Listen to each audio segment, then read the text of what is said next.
Provavelmente você já ouviu a queixa de um paciente seu, de um aluno, de personal, ou a paciente na área de nutrição, de que ele está fazendo tudo certinho, mas parou de emagrecer. O platô no emagrecimento, como alguns falam, dentro da literatura acadêmica, seria a termogênese adaptativa. Bom, meu nome é Henrique Pereira, sou mestre na área de nutrição e exercício físico, graduado em educação física e graduado na área de nutrição, com especializações voltadas a treinamento, nutrição, fisiologia. E hoje eu vou conversar com vocês sobre o platô, a termogênese adaptativa. Então fica comigo, eu vou compartilhar alguns slides com vocês e espero que possa adicionar e tirar bastante dúvida. Analisando o slide aqui, fica bem didático para vocês, mas eu vou falar sobre os mecanismos e como eles podem funcionar diretamente, facilitando a compreensão de vocês. Vamos começar pela leptina, que provavelmente é um dos mais importantes relacionados à adaptação metabólica, na parte de termogênese, na parte de regulação do comportamento e busca por alimento, da utilização de gordura como substrato energético. O que seria a leptina, primeiramente? A leptina, ela é uma adipocina, ou seja, ela é liberada pelo tecido adiposo, a tua célula de gordura, quando há abundância de nutrientes, né? Ou até mesmo o consumo de carboidrato, liberando glicose, a glicose e a insulina também tem um efeito no tecido adiposo, seja desde a membrana, auxiliando e sinalizando para a produção de leptina, quanto na questão genética, da glicose ativando genes OB, aumentando a produção de leptina, tá? Então, vamos lá, fica comigo. É importante você entender que a leptina, em abundância, então, ela funciona como um sensor. Se há muita gordura, há muita leptina. Se há muita leptina, estou mandando mensagem para o meu hipotálamo, no núcleo arqueado e entre outros núcleos do cérebro que estão relacionados à percepção energética e aí controlam outros núcleos relacionados à busca por alimento, o efeito orexígeno ou anorexígeno, ou seja, de aumento de apetite ou inibição do apetite. A leptina tem esse efeito, tá? Ela acaba trabalhando, ativando a PONC, que é a proapiomelanocortina, e o CART, que é o transcritor relacionado à cocaína e anfetamina, neuropeptídeo Y, a GRP, que é o peptídeo relacionado ao gene de Agold. Cada um deles tem uma função, seja em estimular a busca por alimento, seja inibir a busca por alimento. E a leptina faz essa comunicação. Quando ela está alta, ela ativa a PONC e os fatores relacionados à saciedade. Quando ela está baixa, ela diminui a ativação de PONC e ativa neuropeptídeo Y e outros relacionados à busca por alimento, tá? Então, você perceba que ela já tem uma relação de comunicação em avisar que há substrato energético, então você não precisa buscar mais comida. Quando você está em restrição calórica e você começa a emagrecer, automaticamente, o que acontece? A gordura vai caindo, automaticamente a produção de leptina e a liberação de leptina cai. Então, essa informação de que há energia armazenada começa a ficar diminuída, levando ao comportamento de busca por alimento, tá? Então, a gente já começa a ver aqui, não é algo diretamente voltado à termogênese ou ao processo metabólico direto, mas a relação comportamental, a relação de busca por alimento, a relação até mesmo hedônica que a leptina tem. Então, você já começa a ver níveis baixos de leptina, dificuldade em sustentar o processo de emagrecimento, porque ela é um sensor energético que, vamos dizer assim, fomenta a busca por alimento ou inibição por alimento. Outro ponto também é o T3 e T4. O T4, na verdade, é convertido em T3.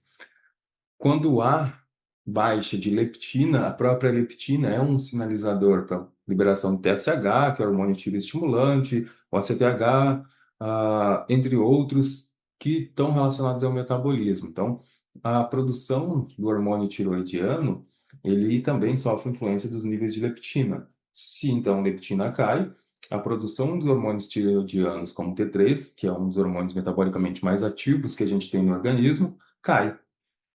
Ele está ligado diretamente lá na produção e na termogênese, através das proteínas desacopladoras, as UCPs, através da utilização das mitocôndrias para gerar energia.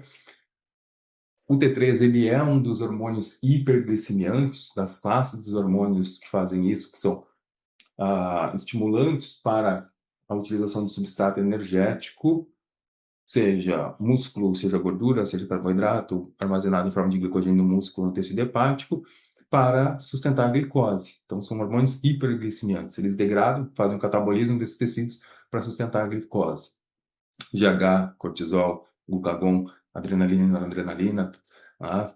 Eles têm esses efeitos hiperglicemiantes.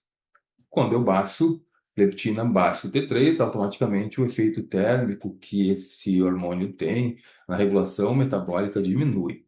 Então, a gente já vê outra questão aqui interessante. Há uma adaptação na liberação de um hormônio metabolicamente ativo.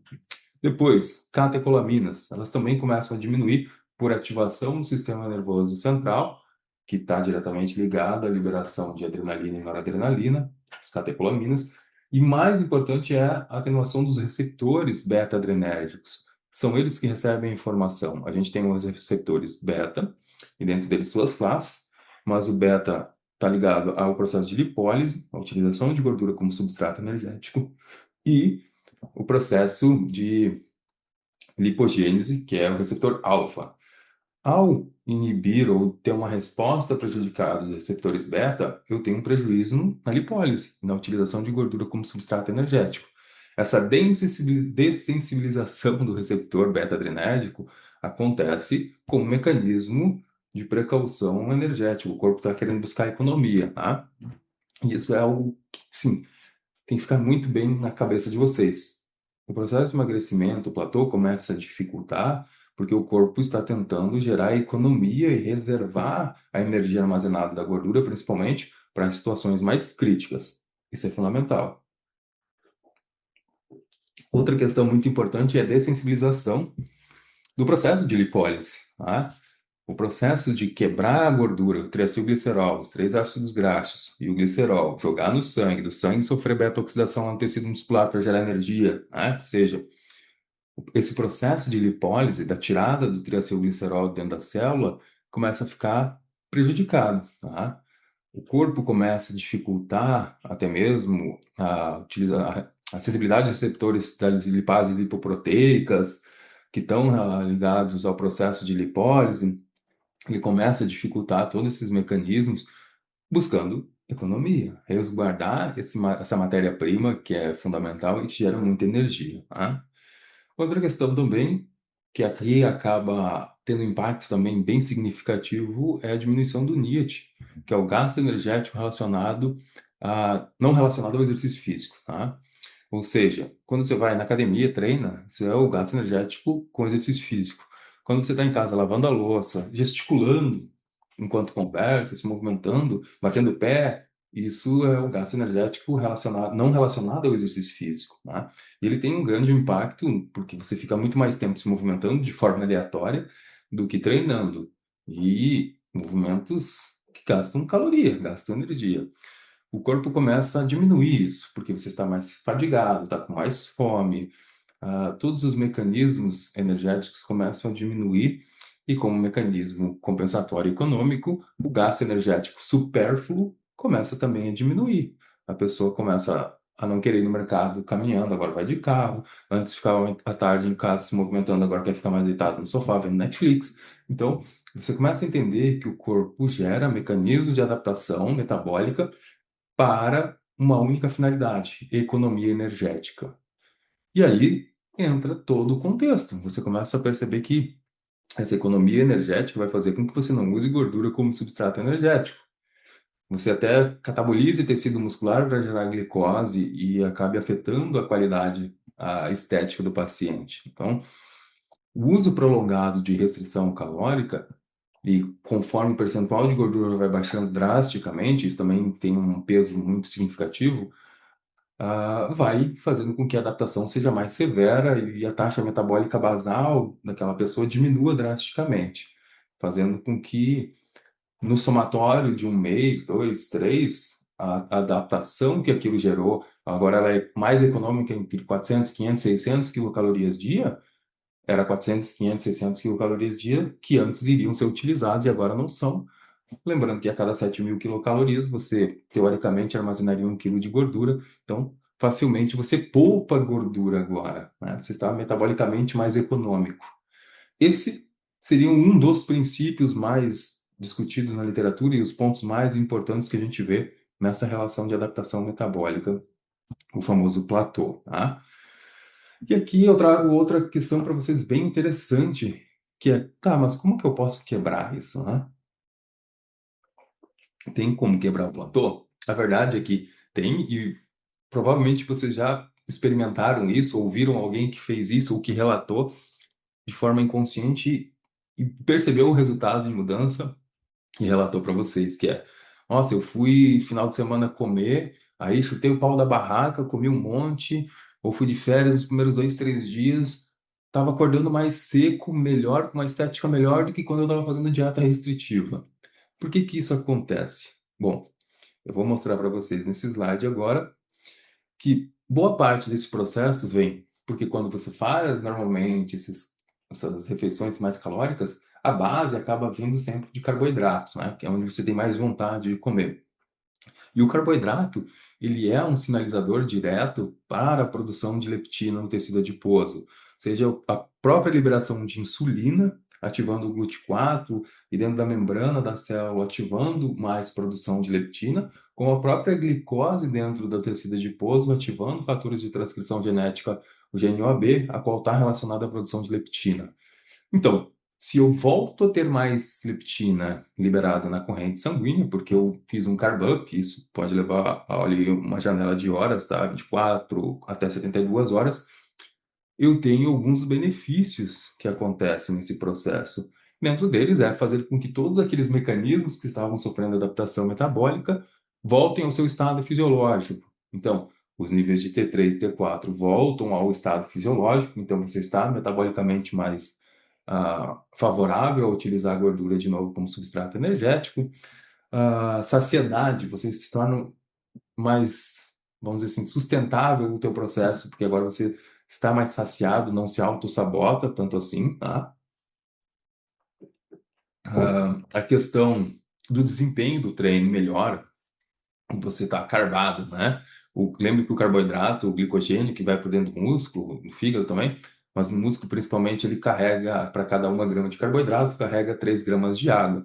Então, às vezes, você já estava com uma retenção hídrica, já estava meio ruim, músculo meio flat. Agora você enche o músculo, puxa ainda aquela água subcutânea para dentro do músculo, você encheu o músculo, tirou a água subcutânea, esteticamente fica melhor. Você treina mais, com mais intensidade, tem mais pump, gera mais edema, automaticamente, esteticamente fica melhor, tá? Então, você percebe que há um rendimento com o consumo de carboidrato nessa fase ali, às 24, 72 horas, e a estética melhora, tá? Então, isso que a gente vê nessa relação, na própria liberação de adrenalina e noradrenalina aumenta, tá?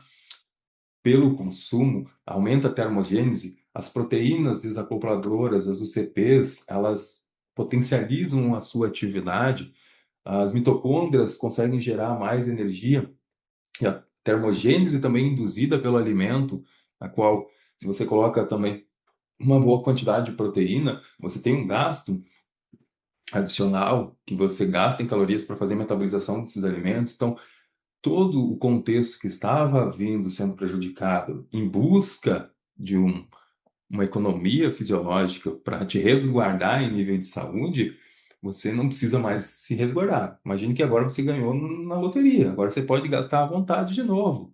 É praticamente isso, o teu corpo entende. Acabou a pobreza.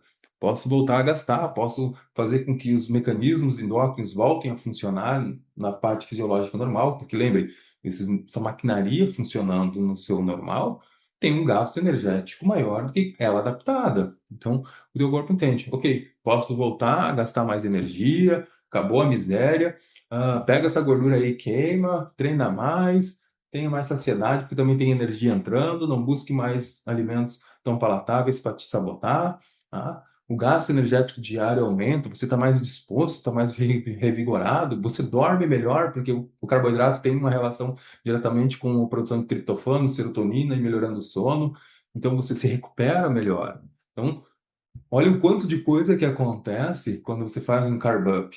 E isso é muito importante, isso faz uma diferença, mas é claro que é momentos cirúrgicos que deve ser muito bem analisado com o seu nutricionista, tem que analisar o quanto você está de restrição calórica, por quanto tempo, qual é o teu percentual de gordura atual, né? A tua taxa de adesão para realmente saber se você está em uma adaptação metabólica ou não, ou é só autossabotagem mesmo dentro do processo. Então, isso é muito importante, isso vai fazer a diferença gigantesca no processo, tá? Praticamente, recapitulando, entenda que existe essa adaptação metabólica, entenda que existem fatores, desde do que o próprio tecido adiposo libera de adipocinas, como a leptina, modificando toda a formação e informação e vias metabólicas endócrinas, como os próprios hormônios, tendo uma atenuação na sua liberação, na sua atividade, a própria relação mitocondrial gerando energia, sendo mais econômico e mais eficiente, tá? Algo que eu não falei, mas é muito importante, as mitocôndrias se tornam mais econômicas e mais eficientes com menor quantidade de caloria. Então, você se torna realmente mais econômico na parte de adaptação metabólica no processo de emagrecimento. Depois, quando você volta a comer, você tem mais energia, a termogênese aumenta, você pode gastar mais calorias para gerar calor também ao mesmo tempo. Então, existem adaptações realmente, existem situações que podem dificultar o processo, mas, claro, elas são dependentes de o quanto você está comendo, por quanto tempo você já está comendo pouco, qual é o percentual de gordura atual que você está, o nível de treino que você está, o teu gasto energético total diário, todos esses fatores têm um impacto final. Então, praticamente era isso. Espero que fique bem claro para vocês. Se ficou alguma dúvida, me manda mensagem. É um prazer poder ajudar. E é isso aí. Curte, compartilha, manda para o seu amigo que precisa dessa informação e que precisa quebrar o platô urgentemente.